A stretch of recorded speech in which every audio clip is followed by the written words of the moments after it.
안녕하세요. 금융제도론 대학원 수업 5주째 수업을 시작하도록 하겠습니다. 지난 시간에 우리가 그 현금 흐름의 현재 가치를 계산하는 걸 배웠고, 이제 그걸 활용해서 이제 6장에서는 채권, 7장에서는 주식, 그리고 8장, 9장에서는 이제 투자의 현재 가치를 계산하는 거에 대해서 배워볼 거예요. 그런 식으로 현재 가치를 계산하는 걸 우리가 영어로는 valuation이라고 부릅니다. 그래서 이제 채권의 가치를 이제 계산해 보는 거죠. 그래서 이제 6장에서는 채권이라는 게 뭔지, 그리고 이제 채권이라는 것은 기업이 이제 돈을 빌리는 거잖아요. 그래서 그 이제 이자율과 관련이 있는데, 그래서 이자율에 대해서도 이제 같이 배워볼 거예요. 그래서 일단 채권이라는 게 뭔지 알아야 됩니다. 채권은 돈을 빌리는 것과 연관되어 발행되는 증권이에요. 기업은 자금 조달을 할 때, 지금 계속 이야기하고 있는 내용이지만, 기업은 자금 조달을 할 때 두 가지 방법으로 자금 조달을 할 수 있다. 정확히 말하면은 자금 조달, 파이낸싱이라고 부를게요. 자금 조달이라는 것은 일단 기업은 회사 안에 돈이 있으면은 회사 안에서 자금 조달을 할 수가 있어요. 내부에서 자금 조달을 할 수가 있어요. 그래서 그걸 인터널 파이낸싱이라고 부릅니다. 그리고 그게 안 되면 이제 외부 자금 조달로 넘어가요. 외부 자금 조달. 회사 내부 자금 조달이라는 것은 뭐냐면, 기업이 회사 안에 있는 돈을 쓴다는 거예요. 회사 안에 남는 현금이 있으면 그 돈을 사용한다. 이제 기업의 자기 자본을 사용한다는 거죠. 그리고 이제 그 회사 안에 돈이 없으면 돈을 이제 밖에서 어떻게든 가져와야 되는데, 그게 외부 자금 조달이고, 외부 자금 조달에는 두 가지 방식이 있어요. 첫 번째 방식은 부채가 있고, 부채로 조달하는 방식이고, 그거를 영어로는 debt financing이라고 합니다. 그 다음에 자기 자본으로 자금을 조달하는 방식이고, 그거를 equity financing이라고 불러요. 자, 이게 매우 중요해요. 기업은 자금 조달할 때, 기업이 뭐 공장을 세우고 뭐 건물을 세우고 이런 걸 할 때 큰 돈이 필요하잖아요. 그 돈이 필요한데, 그 돈을 일단 기업이 회사 안에 돈이 있으면 그 돈을 써요. 그걸 내부 자금 조달이라고 부르고, 그 다음에 회사 안에 돈이 없으면 이제 이제 밖에서 돈을 가져와야 되죠. 그거를 external financing, 외부 자금 조달이라고 부르는데, 그 외부 자금 조달에도 두 가지 종류가 있어서, 하나는 부채로 조달하는 거, 이건 돈을 빌리는 걸 의미해요. 돈을 빌려오는 거. 그 다음에 두 번째는 자기 자본, 이거는 투자 받는 거를 의미해요. 투자 받는다라는 것은 일종의 동업을 한다라고 생각하면 돼요. 돈을 외부에서 투자해주는 사람하고 나하고 같이 동업을 하는 거예요. 우리 회사의 같은 주인이 되는 겁니다. 나도 주인, 돈 투자한 사람도 주인, 공동으로 회사를 경영한다, 이렇게 생각하면 되겠죠. 그래서 부채를 발행할 때 부채로 자금을 조달할 때 기업은 채권이라는 것을 발행해요. 채권이라는 증권을 발행합니다. 그 다음에 주식을 자기 자본으로 조달하고 싶을 때는 주식이라는 걸 발행하는 거죠. 주식을 발행해요. 그래서 이 채권과 주식을 우리는 합쳐서 증권이라고 불러요. 여기서 말하는 돈을 빌리는 것과 연관되어 발행되는 증권이라고 그랬는데, 증권, 영어로는 securities가 될 텐데, 증권이 바로 채권과 주식, 이런 게 바로 증권이에요.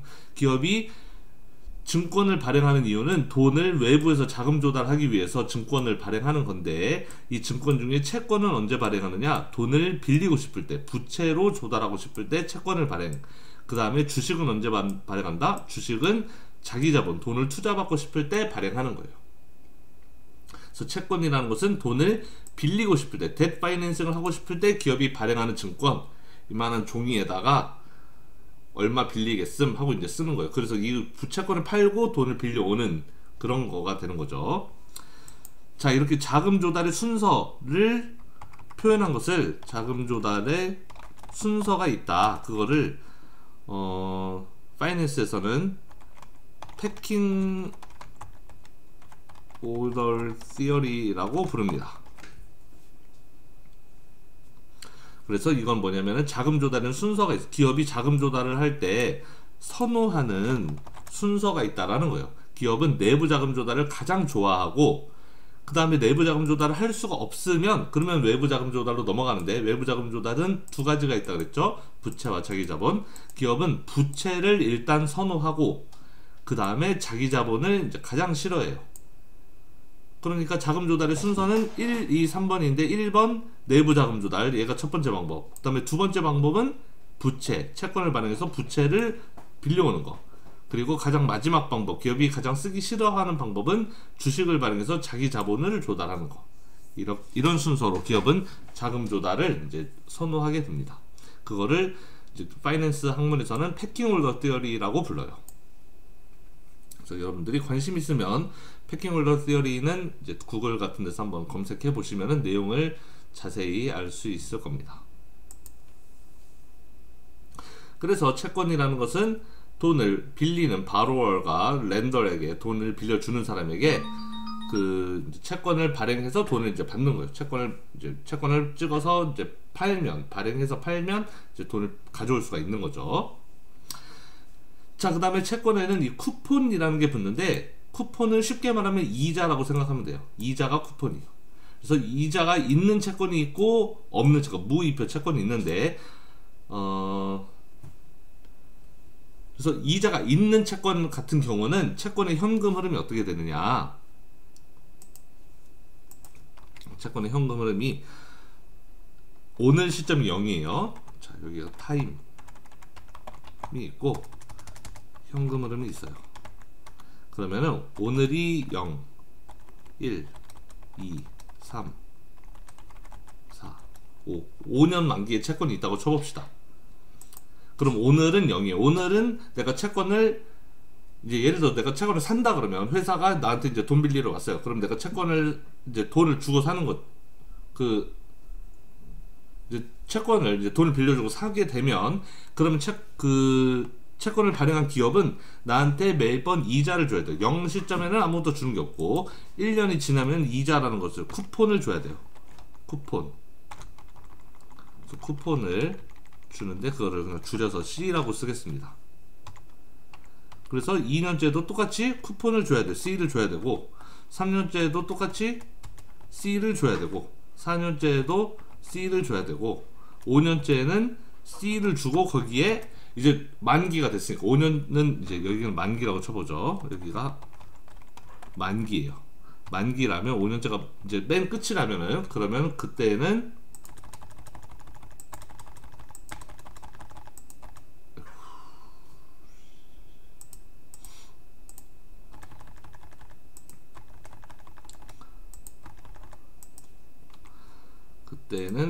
그 F 페이스 밸류라고 해서 원금을, 이제 원금이에요. 이 F는 원금을 이제 주게 됩니다. 그래서 채권의 현금 흐름은 2표 채권인 경우에, 그 쿠폰이라는 게 있는 경우에 0 시점은 이제 지금 당장이에요. 지금 당장은 이제 돈 받는 게 없고, 그 다음에 1년이 지나면은 이자를 줘요. 2년이 지나면 또 이자를 주고, 3년이 지나면 또 이자를 주고, 이렇게 매번 이자만 주는 거예요. 계속 이자 주고 이자 주고 이자 주고 이자 주고, 그리고 맨 마지막 해가 되면은, 만기가 되면은 이자도 내면서 그 다음에 이제 원금도 돌려줍니다. 이제 원금, 다른 말로는 액면가라고 불러요. 페이스 밸류, 액면가라고도 불러요. 무이표 채권은 이제 이자가 없는, 이 C가 0인 채권이 무이표 채권이에요. 쿠폰을 지급하지 않는 채권. 이런 채권은 일반적으로 매우 기간이 짧을 때 무이표 채권인 경우가 많아요. 보통 기간이 길면, 즉 이렇게 5년, 이렇게 몇 년이 되면은 대부분은 2표 채권이고, 무이표 채권은 1년이거나 혹은 1년 미만인 경우, 그러니까 만기가 아주 짧은 채권인 경우에 보통 무이표 채권이 많습니다. 우리는 보통은 2표 채권을 많이 보게 될 거예요. 그래서 중요한 것은 바로 이 채권의 현금 흐름이다. 이제 그 1년 지나면은 C, 그러니까 1, 2, 3, 4년까지는 계속 C가 있고, 5년째도 C는 있는데 5년째는 이 액면가인 F도 같이 이제 그 지급을 해야 된다라는 거예요. 자, 이 돈은 회사가 채권자에게 주는 돈인 거예요. 회사는 처음에 채권을 발행한 대가로 돈을 빌렸죠. 돈 빌렸으면 갚아야 되는데 어떻게 갚느냐? 1년 지나면 이자 한번 갚고, 2년 지나면 이자 갚고, 3년째 이자 갚고, 4년째 이자 갚고, 5년째 이자 갚으면서 원금, 그 페이스 밸류까지, 액면가까지 다 갚으면 이제 내가 빌렸던 거 다 갚고 끝이 되는 거예요. 그래서 이게 바로 채권의 현금 흐름이 되겠습니다. 자, 액면가, 대출 만기에 상환되는 금액, 바로 이 F에 해당하는 게 페이스 밸류, 이 부분에 해당하는 게 액면가예요. 우리는 지금 이 책이 미국 책이라서 미국에 대한 내용을 주로 다룰 텐데, 미국에서는 액면가가 대부분 $1000로 고정되어 있습니다. 그래서 페이스 밸류는 그냥 $1000다 이렇게 생각하시면 쉬워요. 그 다음에 액면 이자, 이게 쿠폰이죠. 이 매년마다 이렇게 지급되는 이자, 이 쿠폰, 이게 있어요. 이거는 꼭 반드시 매년이어야 될 필요는 없어요. 회사마다 다 달라요. 어떤 회사는 뭐 3개월마다 이자를 주기도 하고, 어떤 회사는 6개월마다 이자를 주기도 하고, 회사마다 다 달라요. 어떤 회사 1년마다 주고. 그래서 그거는 이제 계약서에 써 있는 내용대로 이제 이행하면 됩니다. 이자를 자주 주는 회사도 있고, 이자를 좀 자주 주지 않는, 1년에 한 번 주는 그런 회사들도 있어요. 회사마다 다르고. 액면 이자율이라는 것은 이 C를 F로 나눈 값이 액면 이자율이에요. 액면 이자를 액면가로 나눈 값, C를 F로 나누면 그게 액면 이자율. 그 다음에 만기라는 것은 액면의 원금이 지급된 일자. 여기 이 예를 들면 여기 5년째가 만기가 되겠죠. 머추리티가 만기예요. 그래서 5년째 맨 마지막 그 채권 계약의 가장 마지막 돈, 이제 마지막 원금 액면가를 갚아야 되는 그 시점이 바로 만기가 되겠습니다. 그 다음에 이제 가장 중요한 게 만기 수익률이라는 거예요.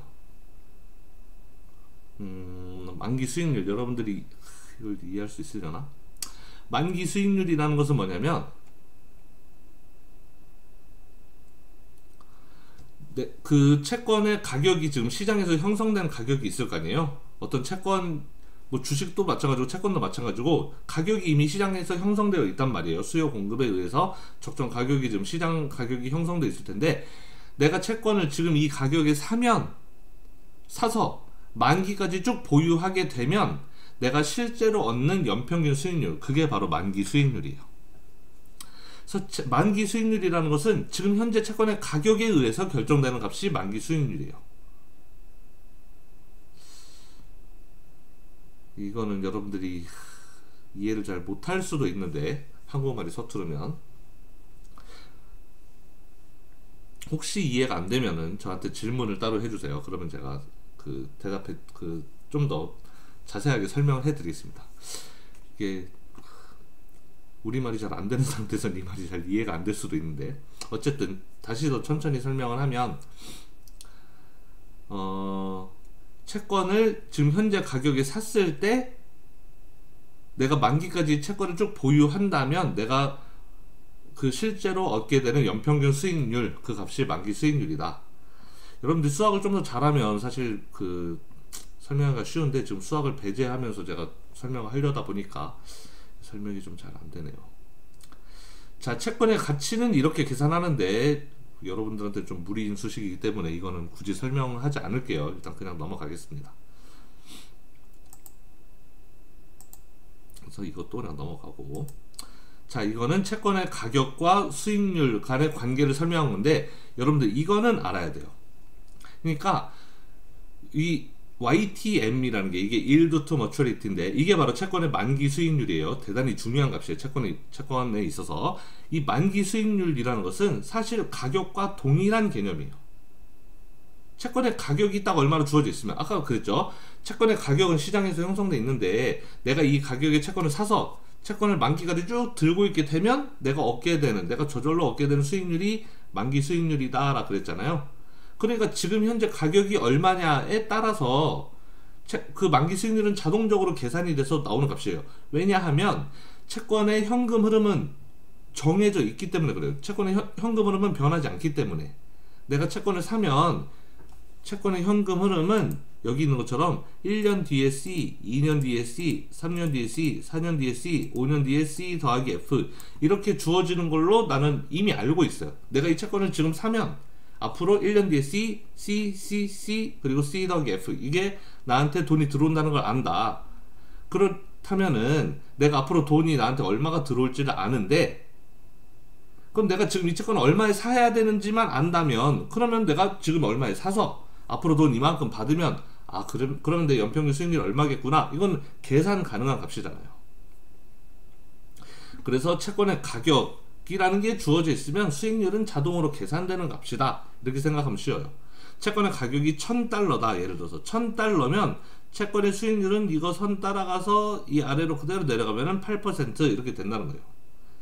채권의 현재 가격이 만약에 1200원이다. 그럼 이거 따라가서 1200원이라면 이 지점이니까 여기 빨간 선 만나니까 이렇게 반드시 내려오면은 한 5.5% 뭐 이 정도 되겠구나. 이걸 알 수가 있다는 거죠. 그래서 이것도 여러분들 이해를 좀 못할 것 같긴 한데, 자, 채권의 가격과 수익률, 채권의 수익률이라는 것은 결국 가격과 동일한 것이다. 이렇게 여러분들이 이해를 해야 돼요.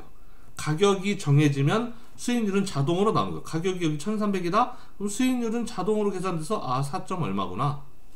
만약에 수익률이 10%다? 그러면 가격은 저절로 나와요. 수익률이 10%라면 가격은 이렇게 가보니까 한 870 뭐 이렇게 나오는 거죠. 가격과 수익률은 서로 1대1 대응 관계다. 하나가 정해지면 나머지 하나는 자동으로 계산되는 값이다 라는 것을 여러분이 이제 알아야 되겠습니다.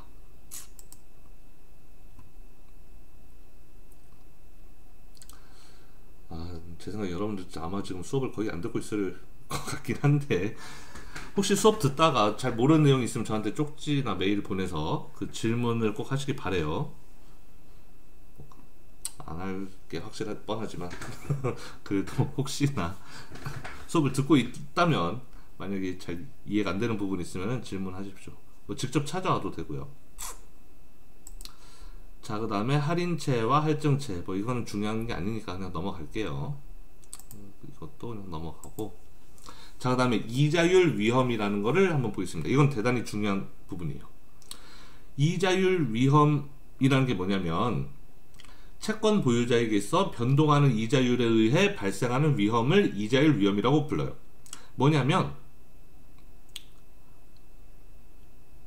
쉽게 말하면 아까 그랬잖아요. 채권의, 여기 이거 다시 보면은 채권의 이자율, 여기서 말하는 이자율 위험에서의 이자율은 수익률을 의미하는 거예요. 액면 이자율이 아니고 만기 수익률을 의미해요. 여기 이 YTM 값을 의미합니다. 자, 이 값이 이자율 값이 변하면 가격이 변동할 거 아니에요. 이자율이 8%라면 가격은 1000이었을 거예요. 반드시 가면. 근데 이자율이 6%가 되면은 가격이 이제 1100이 넘죠. 한 1150 되죠. 이렇게 만기 수익률이 변동하면 가격이 같이 따라서 변동해요. 만기 수익률이 내려가면 가격은 올라가고, 만기 수익률이 커지면 가격은 이렇게 내려가잖아요.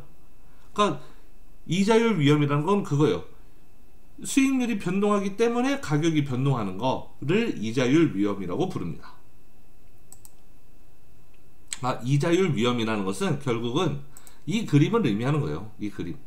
수익률은 가로축이잖아요. 가격은 세로축이고, 이 가로축으로 만약 오른쪽으로 간다? 그럼 가격이 이렇게 내려가잖아요. 이자율이 커지면 가격은 내려가고, 이자율이 작아지면 가격은 올라가는 그게 바로 이자율 위험이다. 그래서 이자율이라는 것은 시시각각 변동하기 때문에 매일매일 채권의 가격은 변동한다는 거예요. 오늘의 채권의 가격하고 내일의 채권의 가격하고 다를 거라는 거죠. 보통은 일반적으로 다르다는 거죠. 왜? 주식도 그렇잖아요. 주식도 오늘 주식 가격하고 내일 주식 가격하고 다르죠. 매일매일 주식 가격 변동하는 것처럼 채권도 채권의 가격이 매일매일 변동해요.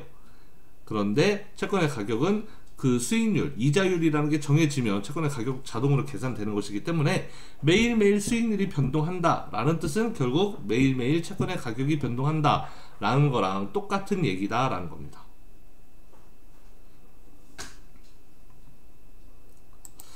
자, 그래서 이자율 위험의 크기는 이자율 변동에 대한 채권 가격의 민감도에 따라 결정된다. 이 말 무슨 말인지 잘 이해가 안 될 텐데, 이 그림을 보면 돼요. 여기 써 있는 이자율 변동에 대한 채권 가격의 민감도라는 것은 이 그래프의 기울기다라고 생각하면 돼요. 기울기. 이 기울기가 이 밑에 그림 보죠. 한번 이 그림 보면 쉬워요. 이 기울기가 이렇게 가파르게 빨간색처럼 이렇게 가파라요. 그럼 이자율이 10%에서 여기 가로축이 이자율이죠. 세로축이 채권의 가격이고 아까 그 그림 이 그림을 다시 그린 거예요. 이렇게 내려가는 거. 근데 어떤 채권은 이렇게 경사가 크게 내려가고 어떤 채권은 이렇게 경사가 완만하게 이렇게 거의 누워 있는 상태처럼 이렇게 내려가요. 그러니까 이렇게 오른쪽 아래로 내려가야 되는 그림은 무조건 나와야 되는데 내려가야 되는데 이렇게 급격하게 내려갈 거냐 아니면 이렇게 천천히 내려갈 거냐라는 거죠. 그럼 이렇게 급격하게 내려가는 애들은 채권의 가격 변동이 뚝뚝뚝뚝 떨어지는 거잖아요. 이자율 변동할 때마다 5에서 20까지 갈 때 채권의 이자율이 5%에서 20%까지 갈 때 가격이 여기에서 여기까지 뚝 떨어졌단 말이에요. 그런데 이 파란색 채권은 여기서 여기까지 별로 그렇게 많이 안 떨어졌죠. 떨어지긴 떨어졌지만 조금밖에 안 떨어졌어요. 그래서 이렇게 뚝 떨어지는 애를 이자율 위험이 크다 라고 이야기하는 거고 이렇게 완만하게 떨어지는 애를 이자율 위험이 작다 라고 표현하는 겁니다.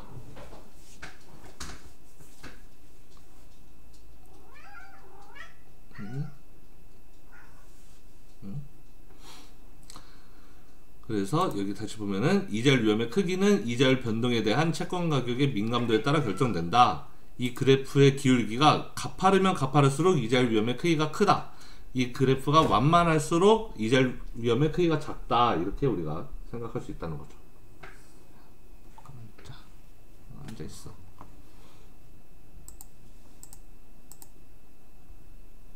자, 이자율 위험의 결정 요인. 만기가 길수록 이자율 위험이 크다. 그냥 이건 여러분들이 그냥 외우세요. 사실 어려운 내용은 아닌데 여러분들 지금 수학을 안 할 거기 때문에 그냥 외우십시오. 만기가 길수록 이자율 위험이 크다.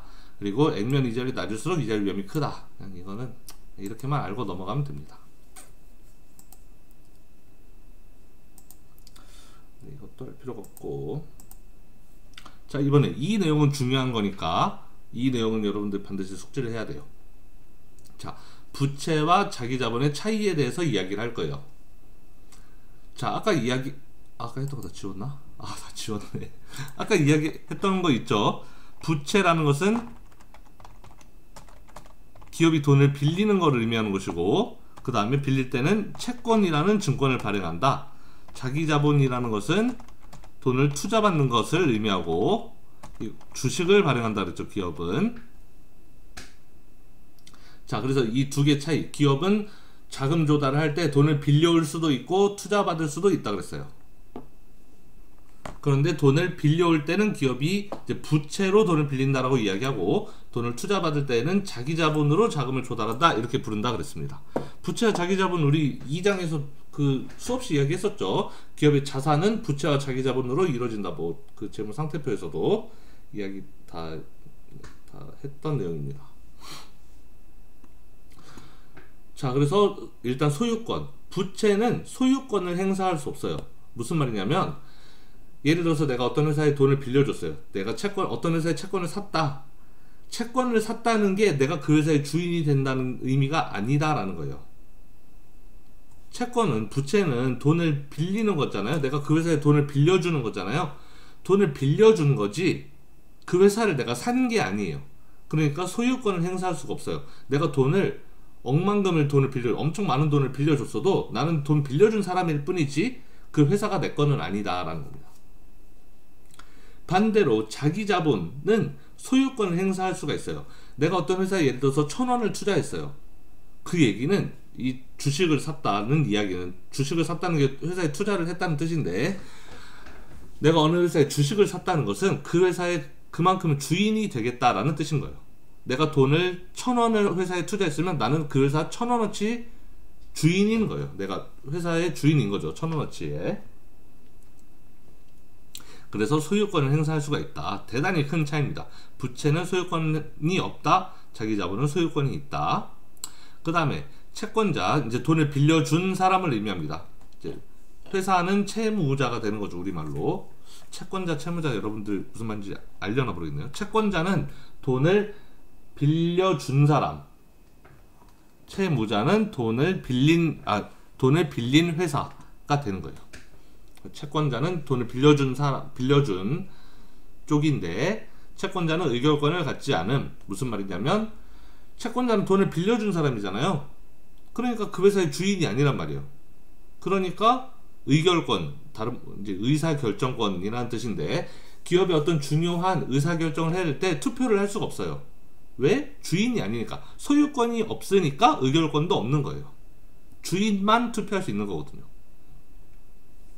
그래서 반대로 자기 자본 같은 경우에는 이제 여기는 보통주의 주주라고 써 있는데, 이제 여러분들이 이제 다음 시간에 우선주라는 거에 대해서도 배우게 될 텐데, 이제 한국 같은 경우에는 주식이 보통주와 우선주 이렇게 둘로 나눠져 있어요. 뭐 우리나라만 그런 게 아니라 다른 나라도 다, 중국도 마찬가지고 모든 나라의 주식은 다 보통주와 우선주로 나눠져 있는데, 대부분의 기업들은 우선주를 발행하지 않아요. 사실 많은 수의 기업들은 우선주를 발행하지 않고 보통주만 발행합니다. 우선주에 대해서는 나중에 따로 설명하기로 하고, 일단 그냥 주식은 다 보통주라고만 생각하세요. 지금은. 자, 주식의 주주는 이사회 구성을 비롯한 주요 의사결정에 대한 의결권을 행사할 수 있음. 기업이 의사결정할 때 투표할 수 있다라는 거예요. 왜? 주인이니까, 소유권을 가지고 있으니까. 회사의 주인이니까 회사의 그 중요한 결정할 때 나도 의견을 낼 수 있다는 거죠.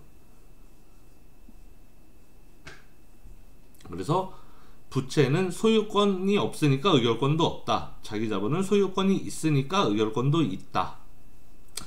자, 그 다음에 그 채권과 주식을 보유하게 되면 딸려오는 돈이 있어요. 채권에서는 아까 쿠폰, 즉 이자가 딸려 들어오고, 주식을 사게 되면은 배당금이라는 게 딸려와요. 그런데 이제 이자와 배당에 대해서 이야기할 거예요. 여기 이자와 배당. 자, 이자는 다시 말하지만 채권을 사면 내가 꼬박꼬박 받는 게 이자예요. 배당이라는 것은 내가 주식을 사면 꼬박꼬박 받는 게 배당이에요. 자, 채권을 사면 내가 이자를 꼬박꼬박 받는데, 그 이자라는 것은 사업상의 비용으로 간주가 되어 세금 감면의 대상이 됨이라고 써 있습니다. 자, 이 말이 좀 어려울 수 있는데, 무슨 말이냐면 이자를 내면 그만큼 세금을 덜 낼 수 있다라는 뜻이에요.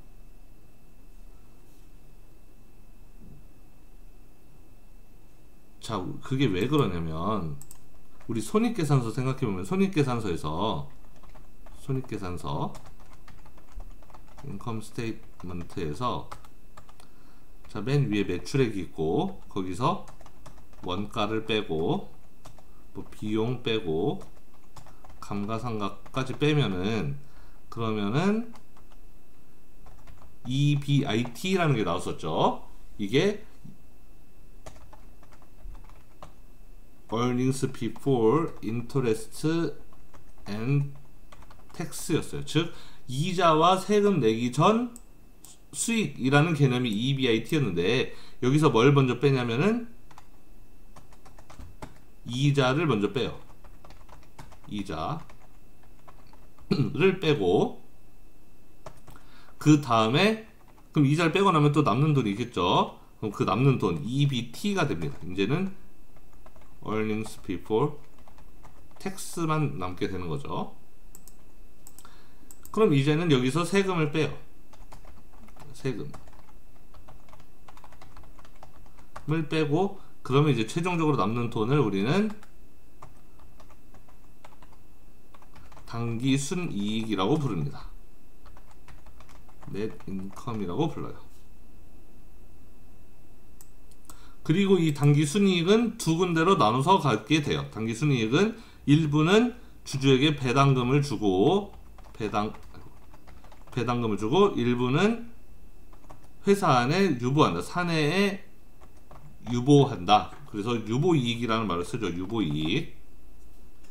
회사 안에 유보요. 당기순이익은 주주의 몫인데, 그 주주의 몫은 주주한테 실제로 현금으로 배당금을 주거나, 아니면 나머지는 회사 안에 회사 안에 쌓아둔다. 아까 우리 자금 조달 이야기할 때 회사 안에 돈이 있으면 회사는 그 돈을 쓴다 그랬잖아요. 그게 바로 이 유보이익 같은 데서 이제 모아놓은 돈을 쓰는 거예요. 회사는 이익을 주주에게 전부 다 배당을 하지 않고, 이익이 발생하면 그 돈은 다 주주 돈인데 주주한테 돈을 다 줘버리지 않아요. 회사 안에 일부는 쌓아둔단 말이에요. 왜? 나중에 혹시 쓸지 모르니까, 나중에 혹시 쓸 일이 있을지 모르니까 미리 돈을 차곡차곡 쌓아두는 겁니다. 아까 자금 조달을 할 때 기업은 회사 안에 있는 돈을 쓰는 걸 가장 선호한다 그랬죠. 그 돈이 없으면, 회사 안에 돈이 없으면 이제 익스터널 파이낸싱을 통해서 돈을 빌려오거나 투자받는다 그랬는데, 내가 그 돈이 필요할 때 회사 안에 돈이 있으려면 미리미리 돈을 회사 안에 차곡차곡 쌓아둬야 될 거 아니에요. 그런 게 바로 유보이익이 되는 거죠. 자, 어쨌든 부채에 대한 이자는 비용으로 간주되기 때문에 세금 감면의 대상이 됨이라고 써 있어요.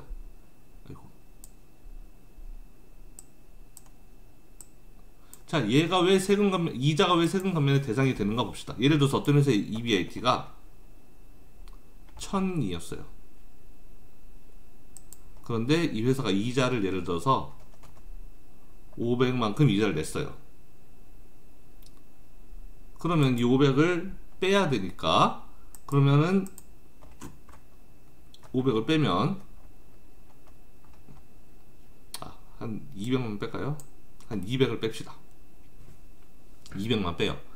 그러면은 남는 돈은 800이죠. 만약에 세금이 20%라고 가정해 봅시다.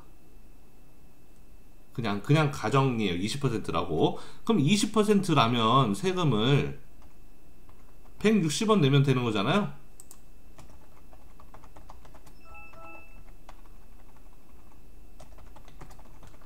800의 20%니까 이 800의 20%가 160 내면 되잖아요. 내가 이자를 200 냈으니까 이거 낸 덕분에, 이자 200 낸 거 덕분에 여기 EBT가 800으로 줄어들었단 말이에요. 예를 들어서 이 회사가 이자를 안 냈다. 원래 EBIT가 1000이었는데 이자를 안 냈어요. 회사에 부채가 없어서. 그래서 빵원을 냈어요. 그러면 EBT는 1000원에서 0을 뺐으니까 여전히 1000원이죠. 그럼 이제 20% 세금 내야 돼요. 그럼 세금은 200원 내야 되는 거잖아요. 왜냐면 1000의 20%는 200원이니까.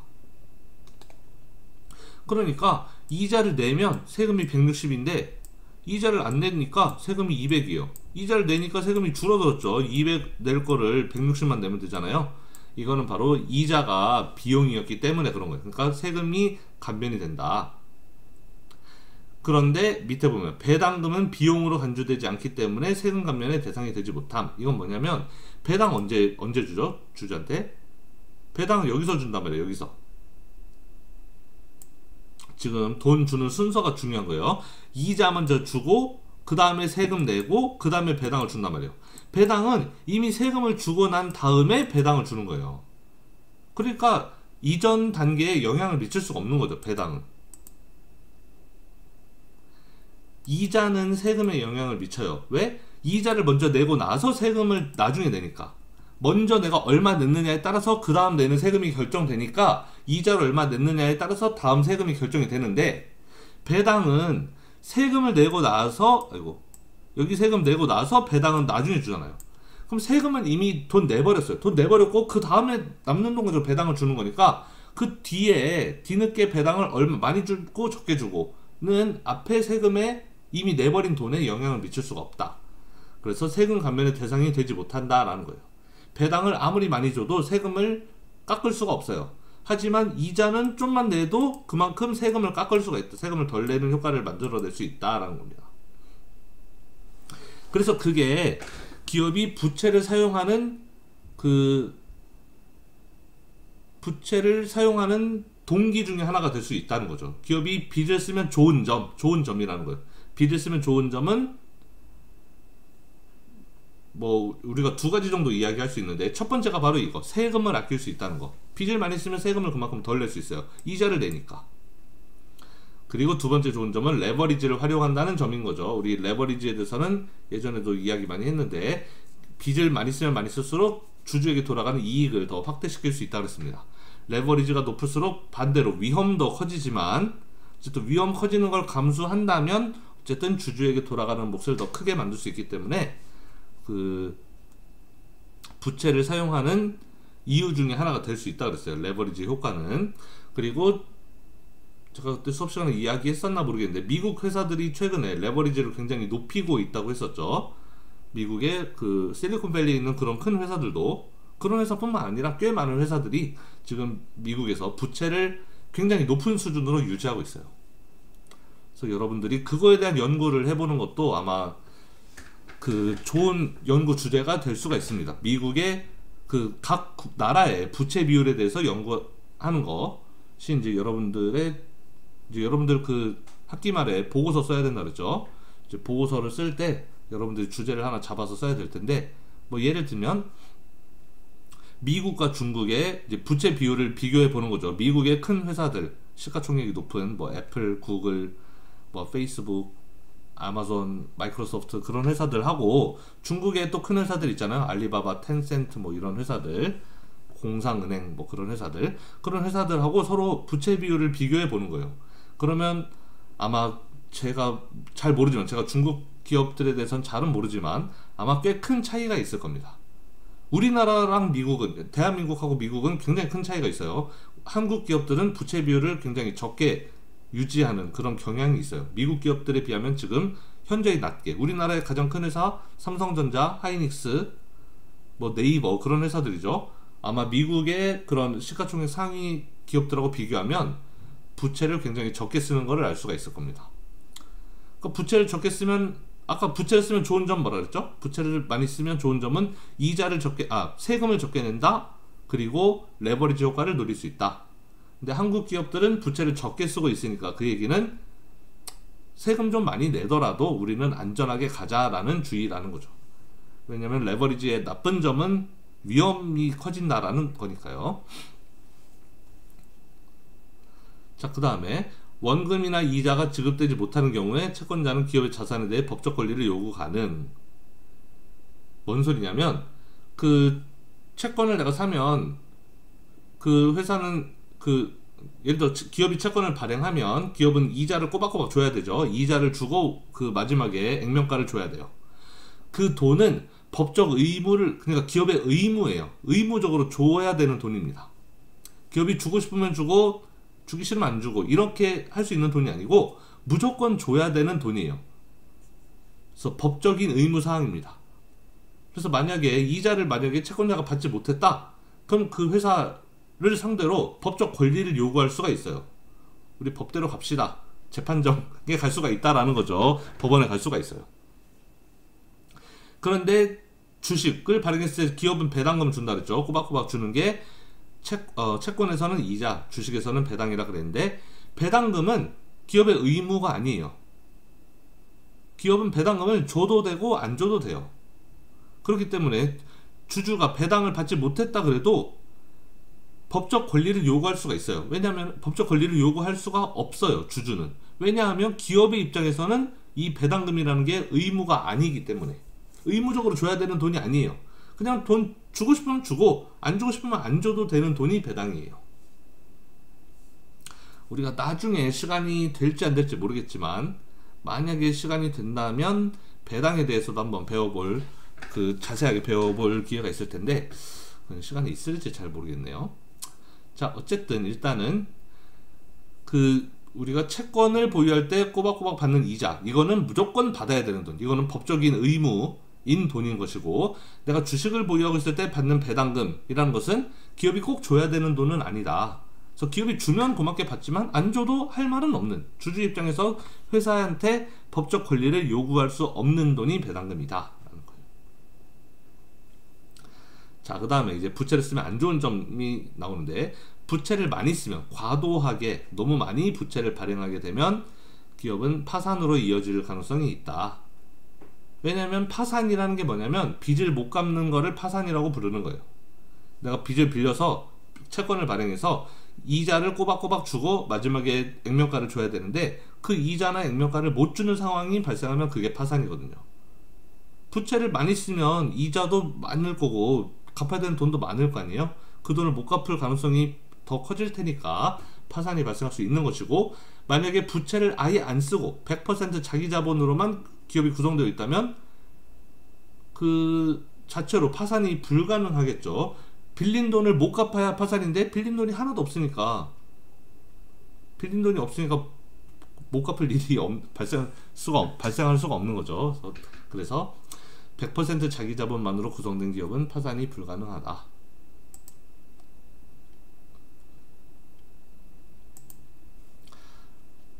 그 다음에 신탁 증서라는 것은 이제 채권의 뭐 계약서라고 생각하면 되는데, 이 채권은 이제 채무자와 채권자 사이에 서로 간의 계약이잖아요. 그래서 그 계약서에 이제 여러 가지 조건들을 자세하게 쓰는 겁니다. 이 채권은 몇 년 만기 채권이고, 그 다음에 액면가는 얼마고, 그 다음에 매년 내는 이자는 얼마고, 이자는 뭐 1년에 한 번 줄지 1년에 두 번 줄지 뭐 이런 것가 자세하게 써 있는 증서가 신탁 증서인데, 여기는 어떤 내용들이 들어가느냐, 이제 뭐 몇 가지만 한번 보겠습니다. 뭐 예를 들면은 채권의 기본적인 조건, 아까 이야기했던 거죠. 액면가 얼마, 이자는 몇 퍼센트, 뭐 이런 거. 그 다음에 발행된 채권의 총액이 들어가야 돼요. 채권을 얼마어치를 발행했는지를 써야 된다는 거죠. 왜냐면은 채권을 발행했을 때 기업이 한 사람한테 채권을 다 파는 게 아니에요. 채권을 발행해서 예를 들어서 1억 원어치 채권을 발행한다. 그러면 1,000만 원어치는 저기 사람한테 팔고, 2천만 원어치는 저 사람한테 팔고, 나머지 7천만 원어치는 저 사람한테 팔고, 이렇게 여러 사람한테 나눠서 채권을 발행할 수 있잖아요. 그럼 각자 채권을 산 사람들은 이걸 알려주지 않으면, 총액이 얼마인지를 알려주지 않으면은 그냥 저 회사는 돈을 나한테만 빌렸어 라고 생각하지 다른 사람들한테 빌렸을 거라고 생각하기 어렵다는 거죠. 그러니까 그걸 알려줘야 된다는 거예요. 나 말고도 다른 사람들까지 합쳐서 총 빌린 돈이 얼마인지. 그래야지 채권을 사는 사람 입장에서는 이 회사가 지금 돈을 많이 빌리고 있는데 나한테는 그 중에서 일부만 빌리는 거구나, 이제 그런 걸 알 수가 있는 거죠. 굉장히 많이 빌리고 있는데 나한테는 일부만 빌리는 거야 라고 생각이 된다면 나는 돈을 빌려주기가 좀 꺼려질 수도 있는 거죠. 왜냐면 나중에 빚을 못 갚는 상황이 발생했을 때 그 빚을 받으러 가야 되는 사람이 나 말고도 여러 명 있다? 그럼 이 사람들하고도 경쟁을 해야 될 수가 있잖아요. 그래서 어쨌든 발행된 채권의 총액을 반드시 밝혀야 됩니다. 다음에 담보로 지정된 자산에 대한 기술. 그러니까 채권의 경우에는 담보를 지정하는 경우가 많이 있어요. 담보를 지정할 수도 있고 안 할 수도 있는데, 담보를 지정한다면 담보는 뭐냐? 뭐 예를 들면은, 그러니까 담보라는 것은 쉽게 말하면 그 채무의 이행이 되지 않았을 때, 그 빚을 갚지 못하는 상황이 발생했을 때, 그때 담보로 지정된 자산을 그냥 대신에 넘기는 거예요. 우리 뭐 여러분들 주택담보대출 이런 말은 너무 어려울 것 같긴 한데, 뭐 중국에도 당연히 있을 거고, 우리가 은행에 가서 돈을 빌리면 은행에서 그냥 내 얼굴만 보고 돈을 빌려주지 않는단 말이에요. 담보를 가져오라고 할 수가 있어요. 그럼 예를 들어서 내가 뭐 우리나라 아파트가 많으니까 우리 아파트 한 채를 가지고 있다. 집을 한 채 가지고 있어요. 그럼 그 집을 담보로 지정하는 거예요.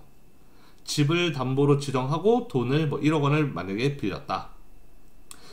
그런데 내가 나중에 빚을 갚아야 될 시기가 왔는데 빚을 만약에 못 갚는다? 그럼 은행은 너 빚 못 갚아도 돼. 대신 우리가 그 담보를 대신 가져갈게 라고 할 수 있는 게 바로 담보예요. 그러니까 담보는 그 내가 빚을 이제 혹시나 못 갚는 상황이 발생했을 때 대신 줘야 되는 그런 자산이라고 생각하면 되죠. 여러분들 중국에 전당포가 있는지 모르겠는데 전당포 같은 거 생각하면 돼요. 중국에도 있겠죠, 전당포가.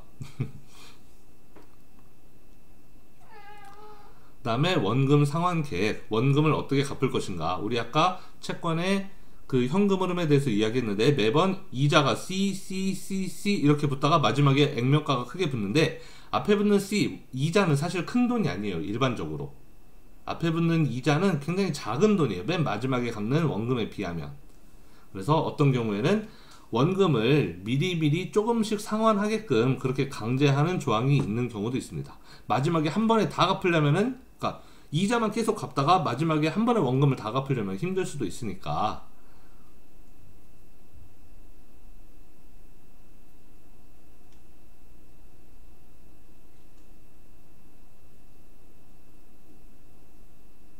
지난 시간에 그거 했나요? 그 대출의 여러 종류? 그거 생각하면 돼요. 이자 지급 대출이 있었고 원금 상환 대출이 있었죠. 분할 상환 대출. 그러니까 원금 상환 계획은 일종의 분할 상환 대출과 비슷한 거다라고 생각하면 됩니다. 원금을 마지막에 한 번에 몰아서 갚는 게 아니고, 그러니까 이자만 갚다가 마지막에 원금만 갚는 이자 지급 대출이 아니고, 원금 상환 계획이라는 게 들어가 있다면은 그거는 원금을 마지막에 한 번에 다 갚지 말고 중간중간에도 조금씩 갚아 나가라 라는 그런 계획이 이제 담겨져 있다는 거예요.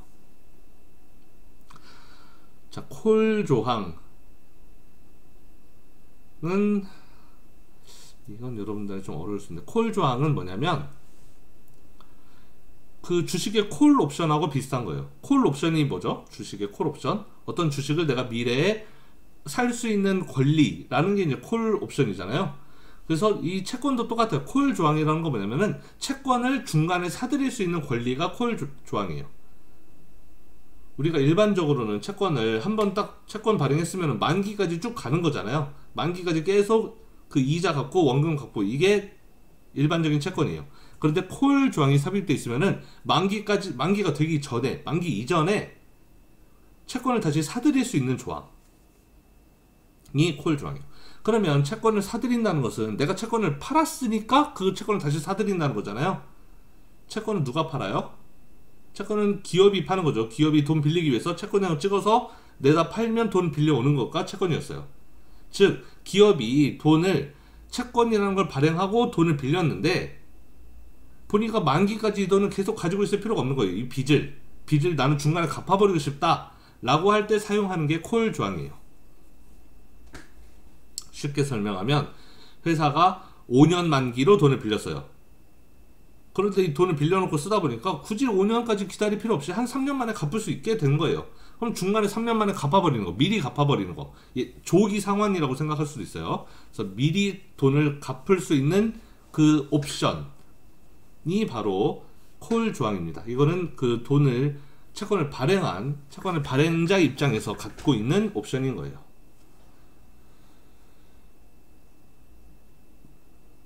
그 다음에 보호조항이라는 것은 이제 혹시나 그 회사가 돈을 안 갚고 도망갈까봐 이제 그런 일을 방지하기 위해서 세우는 여러 가지 조항들을 보호조항이라고 부릅니다.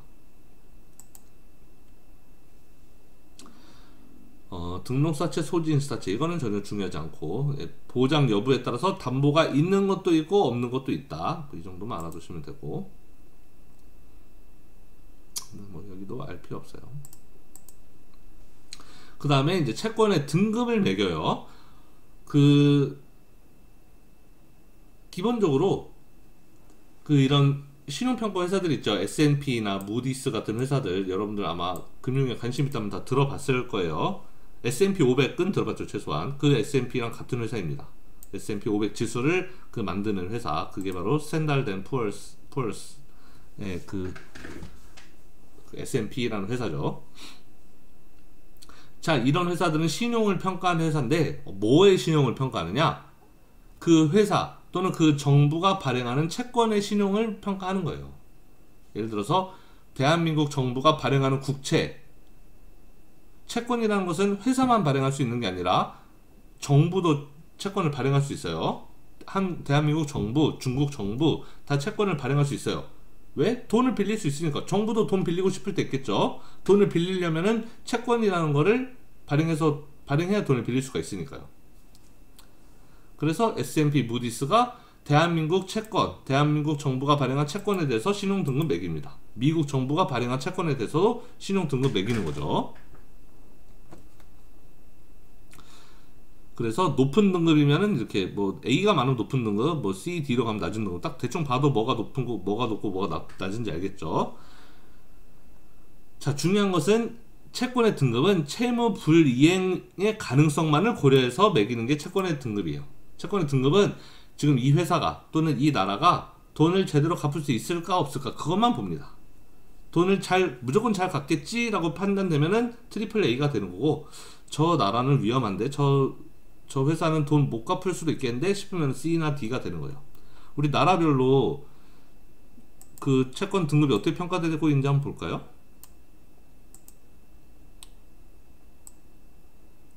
봅시다.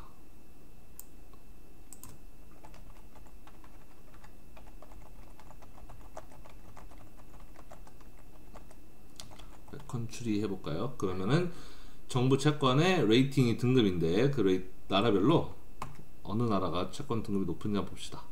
크레딧 레이팅이 있네요.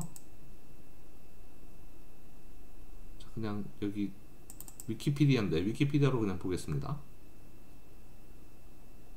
그럼 알파벳 순서대로 돼 있으니까 잠깐만.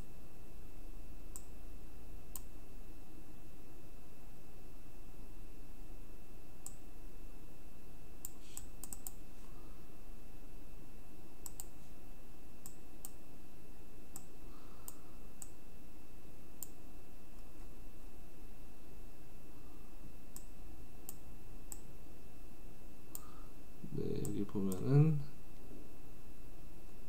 어디가 매겼냐? S&P가 매긴 거 봅시다. 스탠다드 & 푸어스죠. S&P가 매긴 거를 보면은 이 레이팅 순서대로 내림차순 해보겠습니다. 이건 오름차순이네요. 이렇게 하면 내림차순이죠. 그래서 제일 높은 나라가 나와요.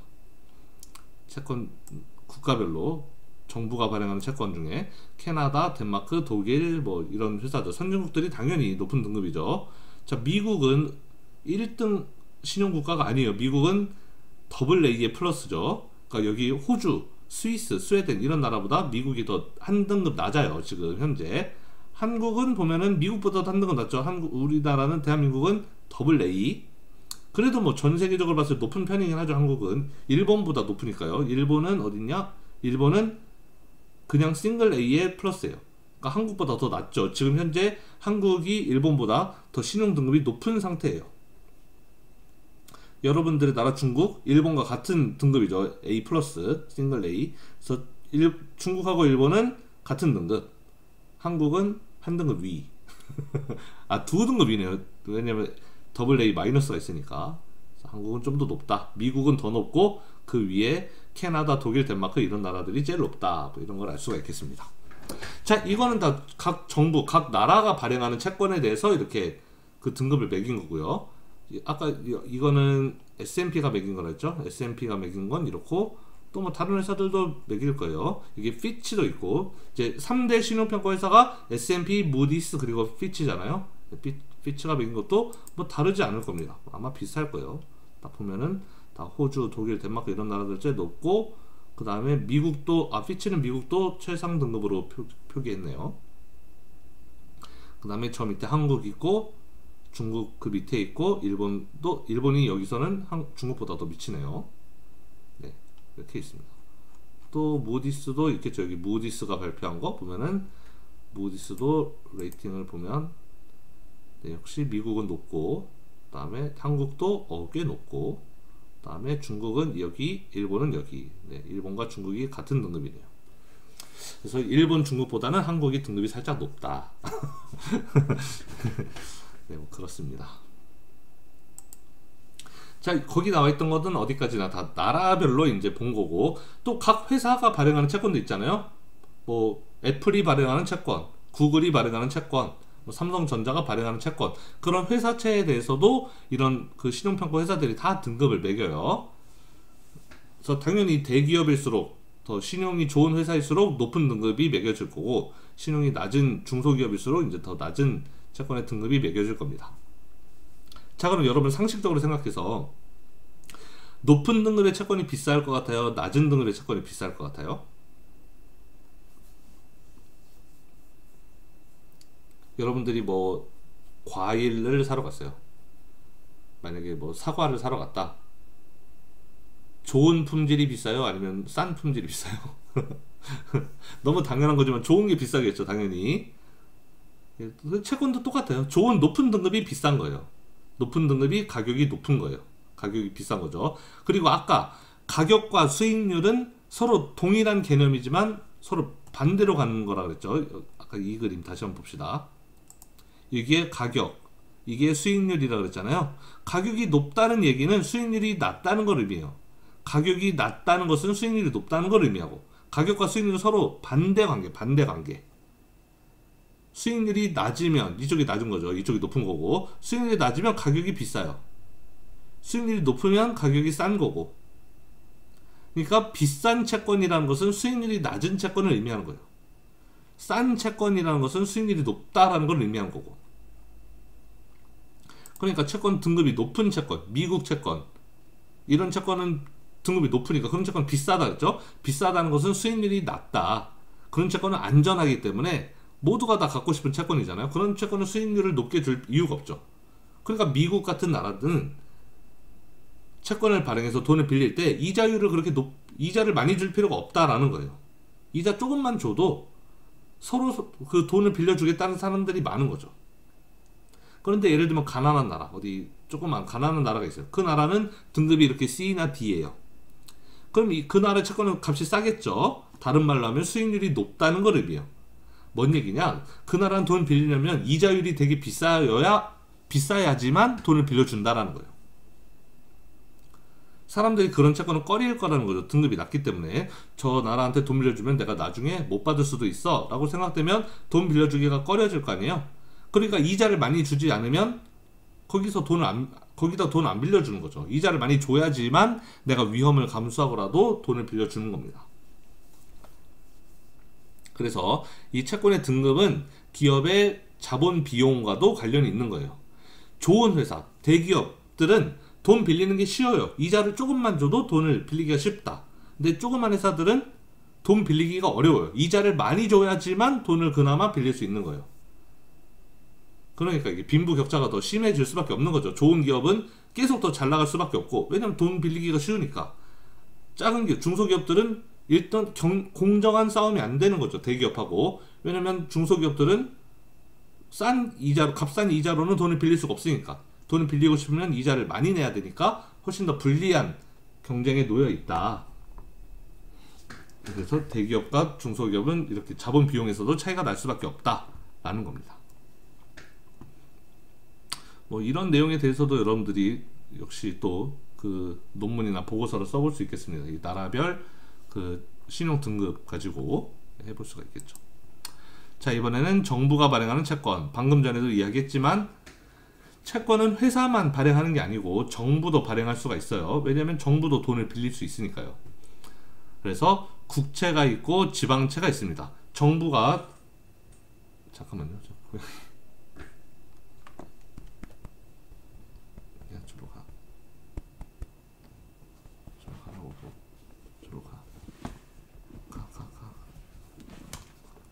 언제까지 있을까요? 그러고 있어. 자, 나라가 빌려주는 거를, 나라가 채권을 발행할 때 국채라고 부르고, 그 중앙정부가, 그러니까 미국, 한국, 중국, 일본, 이렇게 일본이 발행한 채권, 이런 걸 국채라고 부르고, 지방정부, 뭐 우리나라 같으면 서울특별시, 뭐 경산시, 뭐 대구광역시, 이렇게 각 지방정부가 발행한 채권을 지방채라고 불러요. 자, 뭐 다 할 필요 없고 여러분들 반드시 이건 알아둬야 돼요. 미국의 국채는 알아둬야 돼요. 다른 나라의 국채는 몰라도 되는데 미국 국채는 알아야 됩니다.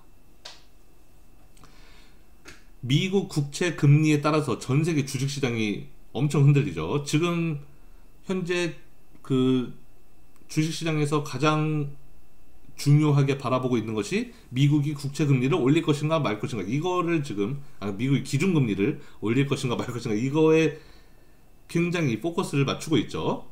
왜냐하면 그 미국의 국채 금리에 의해서 주식시장이 굉장히 그 영향을 받기 때문에. 그래서 여러분들이 미국 국채에 대해서는 알아둬야 돼요. 자, 미국 재무부가 발행한 채권이고 영어로 트레저리 시큐리티라고 부르는데 그냥 줄여서 트레저리라고 불러요. 트레저리 하면은 미국 국채다 이렇게 생각하면 돼요. 그 미국의 재무부 장관이 세크레터리 오브 트레저리죠. 그러니까 트레저리 하면은 그냥 미국 정부, 미국의 재무성 또는 국채 뭐 그런 의미로 받아들이면 되겠습니다.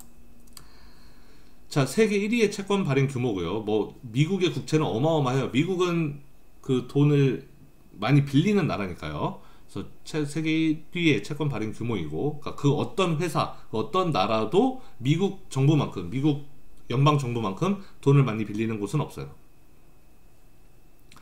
자, 미국 국채는 세 가지로 나눠지는데 이거는 여러분들이 알아두면 좋습니다. 여기 T빌, T노트, T본드인데 앞에 있는 T는 예상하셨겠지만 트레저리의 약자예요. 트레저리 빌, 트레저리 노트, 트레저리 본드가 되겠습니다. 그래서 여기 앞에 T는 트레저리고요. 트레저리 빌스는 만기가 짧은 거, T 노트는 만기가 중간인 거, T 본드는 만기가 긴 거, 이렇게만 알면 돼요. 그래서 그 나눠지는 구간이 1년, 10년입니다. 1년보다 짧으면 T 빌, 1년에서 10년 사이면 T 노트, 10년 이상이면 T 본드. 이것만 알면 돼요. 자, 그리고 이제 일단 이것만 알아두시고, 그 다음에 미국 국채는 그 발행 규모가 어마어마하게 크다라는 걸 알아두시고, 일단 또 그냥 넘어갑시다. 별로 안 중요하니까 넘어가고. 그 다음에 미국의 채권 가격의 공시인데, 일반적으로 채권의 가격은 잘 공시되지 않아요. 무슨 말이냐면, 여러분들 주식의 가격은 다 알죠. 텐센트 가격 오늘 얼마였는지 알죠. 삼성전자 가격 얼마인지, 뭐 알리바바의 가격 얼마인지, 그거 다 인터넷 검색만 하면 다 나오잖아요. 그런데 채권의 가격은 알 수 있느냐? 뭐 대한민국 정부가 발행한 뭐 2015년에 발행한 10년 만기 채권의 가격을 알 수 있느냐? 아마 그거를 소개하는 사이트가 그렇게 잘 찾기가 쉽지가 않을 거예요. 채권의 가격은 일반적으로 잘 공시되지가 않아요. 삼성전자가 2020년에 발행한 뭐 5월 1일에 발행한 5년 만기 채권의 가격 알 수가 없어요. 어디를 뒤져봐도 나오지가 않거든요. 잘 공시가 되지 않아요. 일반적으로 채권은 많은 사람들이 거래하지 않아요. 그렇기 때문에 가격 공시가 잘 되지 않아요. 주식은 공개 시장에서 거래가 되잖아요. 한국거래소, 뉴욕증권거래소, 나스닥 뭐 이런 데서 거래가 되잖아요. 그러니까 많은 사람들이 거래를 하기 때문에 아주 그것도 엄청 자주 거래를 하기 때문에 가격이 계속 공시가 돼요. 그래야지만 사람들이 그 가격 보고 거래를 하겠죠. 채권 거래는 그렇게 자주 일어나지가 않아요. 일반적인 채권은. 그래서 가격 공시를 잘 하지 않습니다. 그리고 채권의 거래는 그렇게 거래소를 통해서 발생하는 경우가 그렇게 많지 않기 때문에, 그렇기 때문에 공시가 안 되기도 하고요. 다만 미국의 국채 US 트레저리는 시시각각 가격이 공시돼요. 왜냐하면 세계 제1위의 채권 발행 규모라 그랬죠. 오히려 그 어떤 주식보다도 미국 국채의 채권 발행 규모가 훨씬 커요. 그렇기 때문에 미국 국채는 채권 가격이 공시됩니다. 뭐 여기 이렇게 공시되는 걸로 나와 있는데 이거 굳이 볼 필요 없고, 여러분들은 인터넷에서 검색해보면 다 알 수가 있어요. 구글에 가서 US 트레저리 코트라고 하면 됩니다. 뭐 프라이스라고 해도 나올 거예요 아마. 이렇게 검색해보면. 네, 월스트리트저널에서 이거를 항상 공시해요. 월스트리트저널만 보면 돼요. 여기 WSJ 월스트리트저널 들어가면 채권의 가격을 이렇게 공시하고 있습니다. 그래서 여기는 이건 만기예요. 2021년 3월 31일 만기. 이제 만기가 내일이네요. 3월 31일이면 내일 만기인 채권인 거죠. 그 다음에 뭐 2021년 4월 15일, 2021년 4월 30일, 이건 한 달 남은 채권들이고, 이런 채권만 있는 게 아니라 쭉 내리다 보면 만기가 내년 2022년인 것도 있고, 더 내리다 보면은 23년, 24년도 있고, 더 쭉 내리다 보면은 만기가 2051년, 즉 30년 만기인 채권까지 나와요. 미국의 국채는 30년 만기가 제일 긴 거예요. 지금이 2021년이니까 30 더하면 2051년이죠. 30년 만기 채권의 가격까지 다 나옵니다. 그래서 가격은 어디 나오느냐? 뭐 여기 있는 게 값이 가격이에요. 비드와 에스크드 써 있는 이 값이 가격인데, 가격을 퍼센트로 이렇게 표시해요. 가격은 원래는 $1000가 기준이거든요. 근데 그 가격, 그 액면가가 그렇게 중요한 게 아니기 때문에, 이건 한 종류이기 때문에 액면가가 중요한 게 아니라서 그냥 가격은 퍼센트로 표시합니다. 이게 100이라고 쓰면 100%인 거죠. 여기 100.04라고 쓰면 100.04%라는 것이고, 그렇게만 알아두시면 돼요. 여기는 이제 쿠폰 액면 이자율을 뜻하는 건데, 액면 이자율은 뭐 그렇게 중요한 건 아니고, 여기 나와 있는 게 이제 수익률이에요. 지금 내가 이 채권을 사면은 만기까지 내가 이 채권을 갖고 있을 때 내가 벌게 되는 수익률. 보면 수익률이 지금 단기 채권, 지금 한 3개월 남은 거, 이런 채권을 보면은 수익률이 마이너스죠, 심지어. 그러니까 지금 금리가 엄청나게 낮다는 걸 의미하는 거예요. 심지어 마이너스 금리까지 갔다는 거죠, 단기 채권은. 물론 기간이 이제 지나서 1년 넘는 만기가 1년 넘게 남은 것들은 이제 다 이제 수익률이 플러스로 바뀌긴 해요. 이제 일부 단기 채권에서만 이런 마이너스 현상이 간혹가다 나오긴 하는데 원래는 잘 안 나오는데 이제 최근에 워낙 금리가 낮으니까 이런 게 나오기도 하는 겁니다. 그래서 수익률이 이제 맨 끝에 수익률이 나와요. 여기 yield라고 써있죠. 우리 YTM, yield to maturity가 수익률이라 그랬는데 바로 이 맨 끝에 있는 부분이 수익률이다. 그래서 이 표에서 제일 중요한 거는 맨 앞에 있는 만기, 맨 끝에 있는 수익률 이렇게 생각하면 돼요.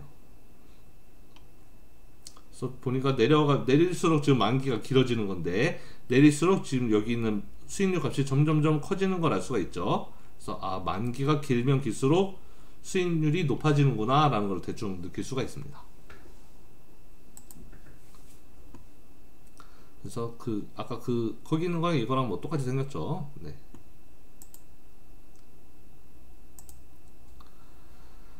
다음에 이건 별로 중요한 거 아니고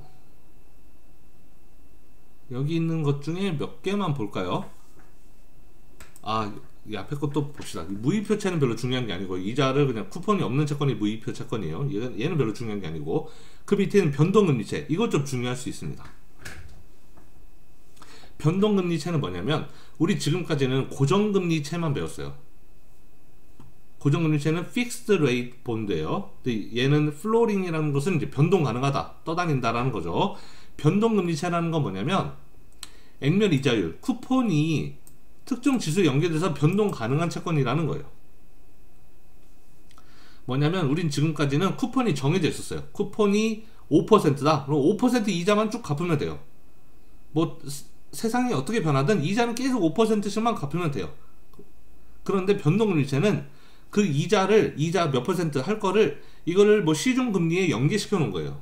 기준금리가 올라가면 그 이자, 액면이자, 쿠폰 이자도 같이 올라가고 뭐 인플레이션이 떨어지면은 얘도 액면이자도 같이 떨어지고 이런 식으로 특정 지수에 연계시키는 거, 이거를 변동금리채라고 부릅니다.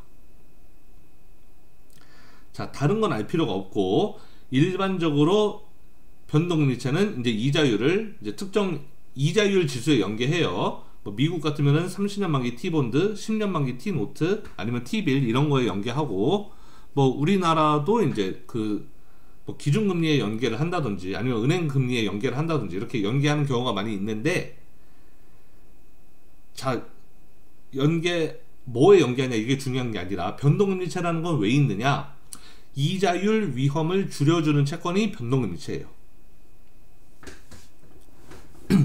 우리 이자율 위험이라는 거 아까 배웠죠. 잘 기억날지 모르겠어요.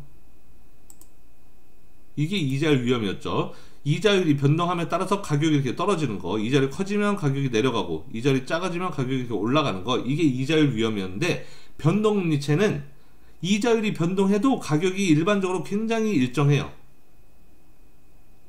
여기 있는 파란색 이 채권처럼 변동금리채는 대체로 이렇습니다. 가격이 크게 변동하지 않아요. 왜? 이자율이 변해도 액면이자가 같이 따라가니까.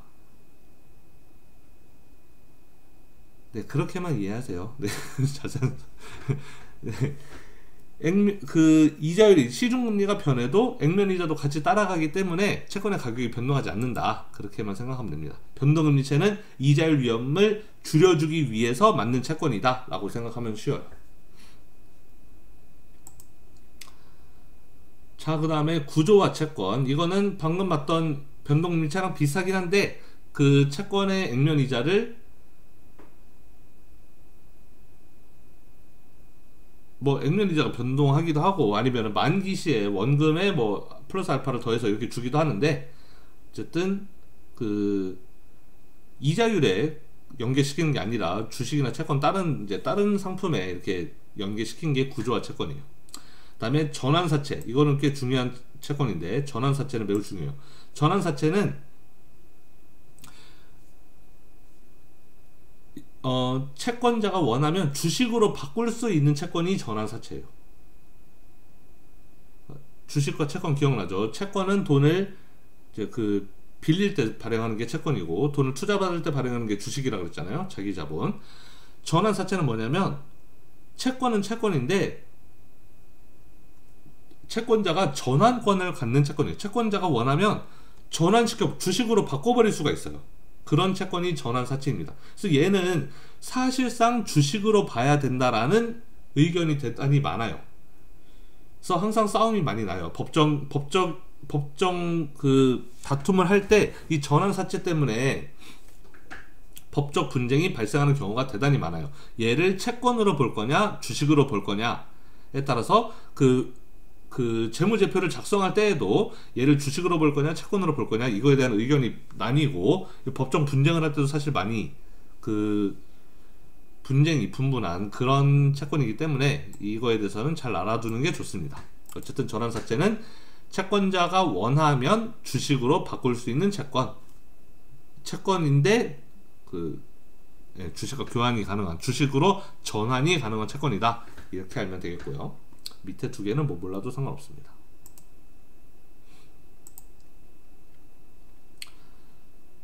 자, 다음에 세계에서 가장 큰 증권시장 어디인가? 뉴욕 증권거래소가 아니라 미국의 국채시장이 가장 크다. 미국의 국채시장은 그렇게 어마어마하게 커요. 그러니까. 그리고 중요한 거, 대부분의 채권 거래는 장외 시장에서 발생한다. 뭔 소리냐면 채권 거래는 거래소에서 발생하는 게 아니에요. 우리 주식 거래 어디서 해요? 상장된 주식. 여러분 알리바바 주식 어디서 사요? 알리바바 뉴욕 증권거래소에서 사는 거죠. 뭐 애플 주식 어디서 사요? 애플 주식 나스닥에서 사는 거죠. 삼성전자 주식 우리나라 한국거래소에서 사는 거예요. 텐센트 어디 상장됐죠? 상하이인가요? 잘 모르겠는데 만약에 샹하이라면 샹하이 그 거래소에서 사는 거죠. 그렇게 주식은 거래소에서 거래를 해요. 다 각 상장된 주식마다 자기가 속한 거래소가 있어요. 뭐 애플은 나스닥, 뭐 쿠팡은 뉴욕 증권거래소, 뭐 이런 식으로. 쿠팡 최근에 뉴욕 증권거래소에 상장했죠. 그런 것처럼 주식은 거래소가 있어서 거기에서 거래를 하면 되는데, 채권 거래하는 거래소가 없어요. 대부분의 채권 거래는 장외 시장에서 발생합니다. 그러니까 거래소가 아닌 시장 외 바깥에서, 이게 OTC라는 게 오버 더 카운터라는 걸 의미해요. 오버 더 카운터 뭔지까지는 여러분들이 자세하게 알 필요는 없고, 그냥 거래소가 아닌 곳에서 발생한다. 그러니까 서로 자기들끼리 아름아름으로 사고팔고 해야 된다라는 거예요.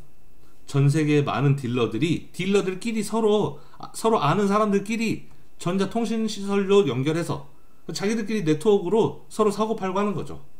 즉 우리 같은 사람, 저 같은 사람은 미국 국채 어디서 사는지 알 수가 없어요. 이 연결 안 돼 있으니까, 전자통신시설로 연결이 안 돼 있으니까, 이거는 전 세계의 딜러들이, 채권 거래를 하는 딜러들끼리만 자기들끼리 서로 사고팔고 하는 거예요. 그렇기 때문에 투명성이 높을 수가 없죠. 왜냐하면 많은 사람들이 거래를 해야지. 그리고 이제 거래소처럼 이렇게 가격이 공시되는 곳에서 거래를 해야지 이렇게 사람들이 지켜볼 수가 있는데, 이거는 전 세계에 많은 딜러라고 써있지만 이게 많아봤자 얼마나 많겠어요. 전 세계 인구는 아닐 거 아니에요. 주식은 전 세계 인구가 다 투자할 수 있죠. 하지만 채권은 딜러들만 할 수 있단 말이에요. 그러니까 그렇게 많지 않죠, 사람들이. 그러니까 얘네들끼리만 거래를 하니까 밖에서는 그 안을 들여다볼 수가 없다. 그래서 투명성이 결여되어 있다. 투명성이 높지 않다는 것이고.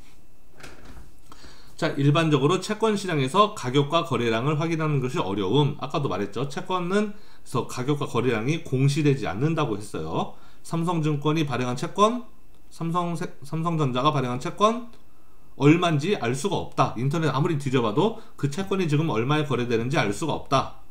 알려면 어떻게 해야 된다?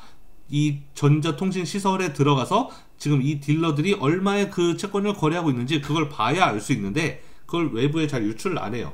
바깥에서는 알 수가 없습니다. 그래서 대부분의 채권은 가격과 거래량을 확인할 수가 없는데, 트레저리 시큐리티, 미국 국채는 예외적으로, 아까 우리 봤죠? 가격 공시되는 거, 월스트리트 저널에서 공시하는 거, 얘는 가격이 공시돼요. 뭐 얘네 뿐만 아니라 사실 그 국채의 경우에는 많은 경우에 가격이 공시되기도 합니다. 어쨌든 가격이 공시된다면 그 장외 시장에서 지금 얼마에 거래되고 있는지를 봐야 사실 가격을 공시할 수 있는 거죠. 그래서 모든 채권에 대해서는 다 공시하지 않아요. 채권은 수와 종류가 대단히 많기 때문에 그렇습니다. 뭐 그렇게만 알고 넘어가고요. 이거는 뭐 전혀 중요하지 않으니까 넘어가고. 자, 여러분 피셔 이펙트라는 걸 알아야 되는데 이거 설명하면 또 한 세월이기 때문에 우리 그냥 외우고 넘어갑시다. 실질 이자율이라고 하고 명목 이자율이라는 값을 알아야 돼요.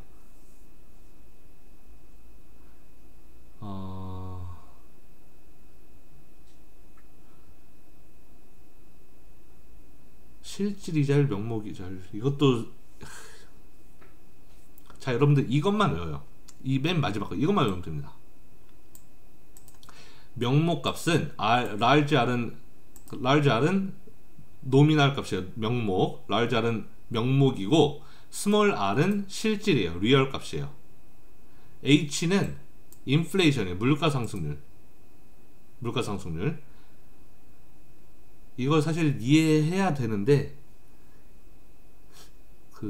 쉽지가 않기 때문에 그냥 이것만 여러분들 외워두면 되겠어요.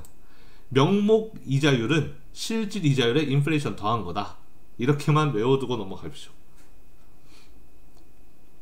그리고 명목 이자율과 실질 이자율이 뭔지 간단하게만 설명하면, 명목 이자율은 돈의 이자율이에요. 돈의 이자율. 오늘의 10,000원이 1년이 지나면 얼마가 되어 있을까? 그게 명목 이자율이에요. 오늘의 10,000원이 1년 지나면 1,500원이 되어 있을 것이다. 그러면 이자율 5%인 거죠. 돈이 10,000원이 만 얼마로 변해 있을까? 그게 명목 이자율이에요. 그럼 실질 이자율은 뭐냐? 내가 지금 10,000원이 있는데 이 10,000원으로 사과를 몇 개 사 먹을 수 있나? 그게 어떻게 변하는지가 실질 이자율이에요. 다시 말하면 내가 지금 가진 돈으로 사과를 10개 사 먹을 수 있어요. 그런데 1년이 지나서 내가 이 돈을, 이 10,000원을 사과 사 먹는데 쓰지 않고 1년을 참아요. 사과를 사 먹지 않고. 그러면 이 돈은 명목 이자율 때문에 돈이 불어나겠죠. 은행에서 이자를 받을 거 아니에요. 돈 안 썼으니까. 그럼 10,000원은 돈이 뭐 1,500원 바뀌어 있을 거예요. 그런데 사과의 가격도 바뀌어 있을 거 아니에요. 인플레이션 때문에 사과도 비싸질 거란 말이죠. 내 돈만 늘어나는 게 아니라 사과도 같이 가격이 올라가요. 그래서 사과를 내가 지금은 10개 사 먹을 수 있었는데 1년 지나면 그 똑같은 돈으로 11개 사 먹을 수 있게 된다. 그럼 그럴 때 실질 이자율이 10%다. 이렇게 이야기하는 겁니다. 네, 여러분들이 이 말 듣고 이해를 못할 거라는 건 제가 잘 아는데 제가 일단 이렇게만 설명할게요. 잘 이해 안 되면, 알고 싶으면 저한테 질문하세요. 여러분들이 공부하겠다는 의지가 있으면 저는 가르칠 마음이 있습니다. 그래서 공부하고 싶다 그러면 저한테 찾아오시면 제가 더 자세하게 설명을 할게요. 지금은 이 정도로만 설명을 하겠습니다. 자, 그 다음에 마지막으로 제일 중요한 거 하나 배울게요. 뭐냐면 이자율의 기간구조라는 거를 볼 거예요. 이자율의 기간구조는 뭐냐면 만기와 수익률 사이의 관계를 나타내는 거예요. 명목 이자율 이런 말은 그냥 모르셔도 됩니다. 그냥 만기와 채권 수익률 사이의 관계를 나타내는 게 이자율의 기간구조예요. 딴 거 다 몰라도 돼요. 그냥 만기와 수익률의 관계. 그래서 가로축에는 만기, 세로축에는 수익률, 그거를 나타내는 게 이자율의 기간구조이고,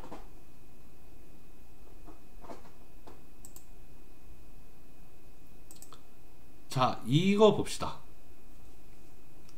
이거 보면 지금 이거는 역시 트레저리 일드 커브라고 검색하면은 역시 구글에 가면 또 나와요. 다 구글에 가서 트레저리 일드라고 치면 다 나옵니다. 트레저리 일드라고 치면 볼까요? 여기 있죠. 데일리 트레저리 일드 커브 레이치라고 나와요. 미국의 트레저리 재무성에서 발표하는 공식 자료죠. 이거 딱 검색하면은